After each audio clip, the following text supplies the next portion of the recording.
बिस्मिल्लाहिर्रहमानिर्रहीम। Welcome to IT series tutor channel. अपने इस वीडियो में हम देखेंगे कि किस तरह किसी फंक्शन को एक स्ट्रक्चर वेरिएबल हम पॉइंटर की मदद से पास कर सकते हैं। किसी फंक्शन को स्ट्रक्चर वेरिएबल पॉइंटर की मदद से पास करने का प्रोसेस बिल्कुल वैसे ही है जैसे हम किसी फंक्शन को एक सिंपल वेरिएबल पॉइंटर की मदद से पास करते हैं। आइए इस कॉन्सेप्ट को इस प्रोग्राम की मदद से हम मजीद क्लियर करते हैं। इस प्रोग्राम के कोड को अंडरस्टैंड करने से पहले मैं आपको ब्रीफली इसकी एग्जीक्यूशन के बारे में बता दूं कि जब इस प्रोग्राम को एग्जीक्यूट किया जाएगा तो एक्चुअली यूजर से इनपुट के तौर पे तीन वैल्यूज रिक्वायर की जाएंगी: रोल नंबर, मार्क्स और जीपीए। और ये तीनों वैल्यूज हमारे स्ट्रक्चर वेरिएबल के मेंबर वेरिएबल्स में स्टोर हो जाएंगी।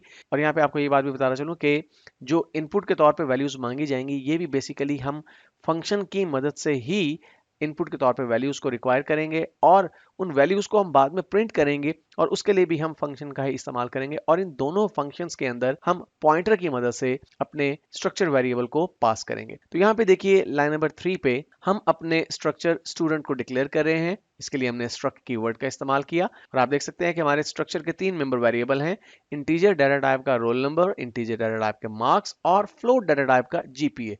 ये तीन मेंबर वेरिएबल्स हैं हमारे स्ट्रक्चर के। इसके बाद यहाँ पे आप देख रहे हैं लाइन नंबर 8 और 9 पे हमने अपने दो फंक्शंस डिक्लेयर किए हैं और इन दोनों फंक्शंस का नाम इनपुट और आउटपुट है।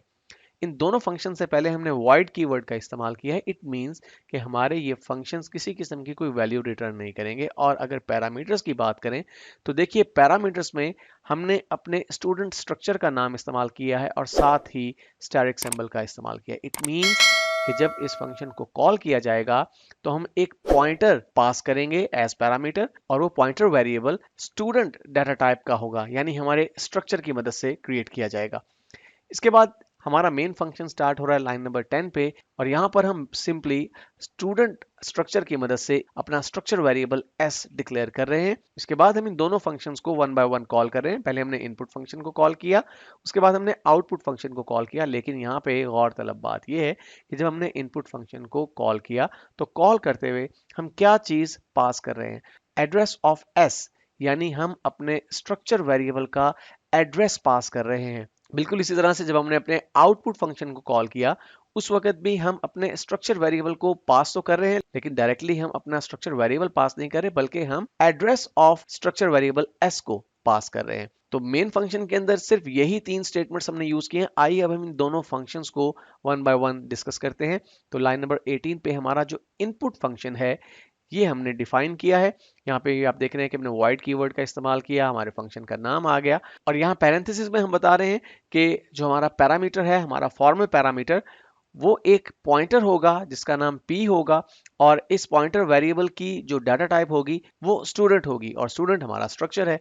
इसके बाद देखिए लाइन नंबर 20 पे सिंपली हम अपने फंक्शन के अंदर ये स्टेटमेंट्स एग्जीक्यूट कर रहे हैं कि सी आउट ऑब्जेक्ट की मदद से हम ये मैसेज जनरेट कर रहे हैं, एंटर रोल नंबर, यानी यूजर को एक प्रॉम्प्ट जाएगा कि रोल नंबर एंटर करो। अब यूजर जो रोल नंबर एंटर कर रहा है वो हम अपने पॉइंटर वेरिएबल का इस्तेमाल करके अपने स्ट्रक्चर के मेंबर वेरिएबल्स के अंदर स्टोर कर रहे हैं। यहाँ पे देखिए हमने सीन ऑब्जेक्ट का इस्तेमाल किया, p हमारे पॉइंटर का नाम है और उसके बाद हमने सिलेक्शन ऑपरेटर का इस्तेमाल किया और साथ ही अपने मेंबर वेरिएबल रोल नंबर का नाम मेंशन कर दिया। अब यहाँ पे आपको ये बात ध्यान में रखनी है कि जब इस फंक्शन को कॉल किया गया है तो एक्चुअली हमने address of structure variable s को एज पैरामीटर पास किया है।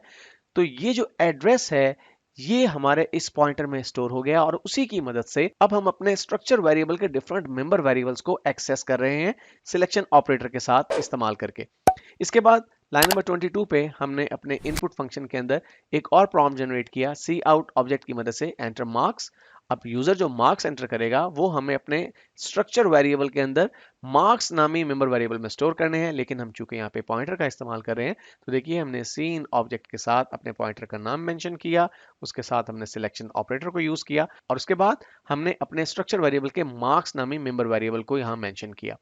लाइन नंबर 24 पे हमने सी आउट ऑब्जेक्ट की मदद से एक और मैसेज जनरेट किया, एंटर जीपीए, और हम जीपीए को स्टोर करना चाहते हैं अपने जीपीए नामी मेंबर वेरिएबल में जो कि हमारे स्ट्रक्चर का मेंबर वेरिएबल है। तो इसके लिए हमने सेम वही मैकेनिज्म यूज किया कि सी इन ऑब्जेक्ट की मदद से हमने यूजर के इनपुट करदा वैल्यू को अपने पॉइंटर और सिलेक्शन ऑपरेटर का इस्तेमाल करते हुए जीपीए नामी मेंबर वेरिएबल में स्टोर कर दिया। तो इस तरह से जब इस फंक्शन को यहाँ पे कॉल किया गया तो इस फंक्शन ने एक्चुअली यूजर से इनपुट वसूल किया और हमारे इस स्ट्रक्चर एस के इन तमाम मेंबर वेरिएबल्स के अंदर वो वैल्यूज स्टोर कर दी जो कि यूजर ने इनपुट के तौर पे फराहम की। उसके बाद हमने कॉल किया है अपने आउटपुट फंक्शन को, और इस फंक्शन को कॉल करते हुए भी हम अपने स्ट्रक्चर वेरिएबल का एड्रेस एज पैरामीटर पास कर रहे हैं। तो यहाँ पर देखिए जब हमने अपने इस फंक्शन को डिफाइन किया है लाइन नंबर 28 पे, आउटपुट नामी फंक्शन को जब हम डिफाइन कर रहे हैं तो सेम वही मैकेनिज्म यूज किया है जो कि हमने इनपुट नामी फंक्शन के साथ यूज किया था। यानी हमने यहाँ पर बता दिया कि हमारे इस फंक्शन का फॉर्मल पैरामीटर m नामी एक पॉइंटर है जो कि स्टूडेंट डाटा टाइप से ताल्लुक रखता है।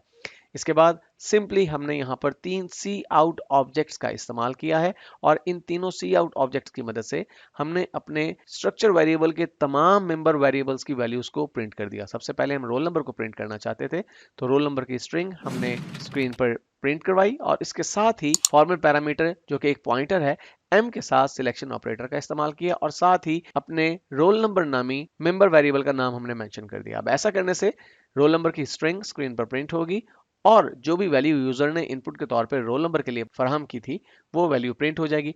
आखिर में हम एंड एल मैनिपुलेटर का इस्तेमाल कर रहे हैं यानी नेक्स्ट आउटपुट नई लाइन पे प्रोड्यूस होगा।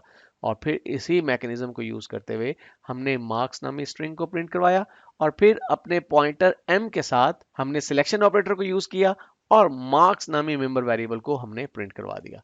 और बिल्कुल इसी तरह से आखिरी सी आउट ऑब्जेक्ट के साथ हमने जीपीए स्ट्रिंग को स्क्रीन पर डिस्प्ले करवाया और फिर अपने पॉइंटर के साथ सिलेक्शन ऑपरेटर का इस्तेमाल करते हुए जीपीए मेंबर वेरिएबल की वैल्यू को स्क्रीन पर प्रिंट करवा दिया। आइए अब इस प्रोग्राम को कंपाइल और एग्जीक्यूट करते हैं। तो देखिए हमारे पास एक मैसेज आया, एंटर रोल नंबर, लेट से 20 रोल नंबर है, मार्क्स एंटर कर देते हैं फॉर एग्जांपल हम 875 और जीपीए हम एंटर कर देते हैं लेट से 3.35 और मैं एंटर प्रेस करता हूं तो देखिए वही वैल्यूज आपको स्क्रीन पर प्रिंट होती हुई नजर आ रही हैं। ये जो तीनों वैल्यूज हमसे इनपुट के तौर पर मांगी गई ये एक्चुअली फंक्शन की मदद से मांगी गई और फिर फंक्शन ने पॉइंटर का इस्तेमाल करते हुए स्ट्रक्चर के मेंबर वेरिएबल्स में ये वैल्यूज स्टोर की और उसके बाद फंक्शन ने ही ये वैल्यूज स्क्रीन पर प्रिंट करवाई और इसके लिए भी फंक्शन ने पॉइंटर वेरिएबल का इस्तेमाल किया।